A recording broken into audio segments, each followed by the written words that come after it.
السلام عليكم الاخوان. اليوم غنهضر لكم على واحد النبته اللي هي كتنوض في الطبيعه. هاد النبته هادي كتسمى شجره البوبال، عفوا شجره البوبال. هاد الشجره هادي كدير واحد النبته بحال الكبال، ها هي بحال الكبال، بحال الكباله. كيتحيد منه هاد النبته هادي، ها هي الدخلانيه. هاد النبته الدخلانيه ها هي كما كتشوفوا، هاد النبته ديال البوبال، وهي مزيانه للبرد. بصفه عامه تخرج البرد اللي في الجسم، وهي تتكون في هاد الوقيته هادي. ها هي معنا، شوف معنا هاد شجره البوبال،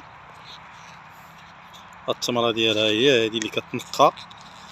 ها هي، ها هي، هذا تيتنقى كامل بحال على هاد الشكل. هذا هو على هاد الشكل تيتنقى، تيتحيد منه هاد الشيء هذا، تيتنقى وتيدار في الكسكاس وكيتفور، تيتبخر.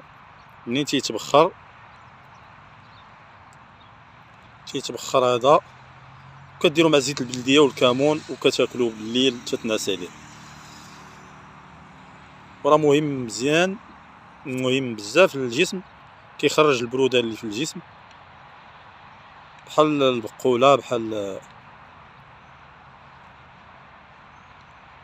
ومرجو بارطاجيو هذا الفيديو هذا باش تعم الفائده.